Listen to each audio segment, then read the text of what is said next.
নবী করিম সাল্লাল্লাহু আলাইহি সাল্লাম কোনো ব্যক্তি তার ক্ষতি করতে পারে এরকম আশঙ্কা বোধ করলে তার ক্ষতি থেকে বাঁচার জন্য এই দোয়া পড়তেন। দোয়াটা হলো আল্লাহুম্মা ইন্না নাজআলুকা ফি নুহুরিহিম ওয়া নাউযু বিকা মিন শুরুরিহিম।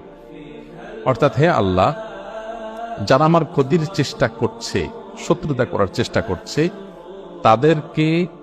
তাদেরকে উপযুক্ত শাস্তি দিয়ে দমন করার জন্য, তাদেরকে শেষ করার জন্য আমি আপনার কাছে দায়িত্ব অর্পণ করলাম। আপনি মেহেরবানি করে আমার হয়ে আপনি তাদেরকে উপযুক্ত শাস্তি দিন, তাদের থামিয়ে দিন, তাদেরকে দমন করুন, তাদের শেষ করুন। নাউযু বিকা মিন শুরুরিহিম, এবং আল্লাহ তাদের ক্ষয়ক্ষতি থেকে আমি আপনার আশ্রয় চাই, আপনি আমাকে রক্ষা করেন। নবী করিম সাল্লাল্লাহু আলাইহি সাল্লামের এই দোয়াটা খুবই অর্থবহ একটা দোয়া। এই জন্য জীবনে কখনো কোনো শত্রু আমাদের নবী সাল্লাল্লাহু আলাইহি সাল্লামের কোনো ক্ষতি করতে পারেনি।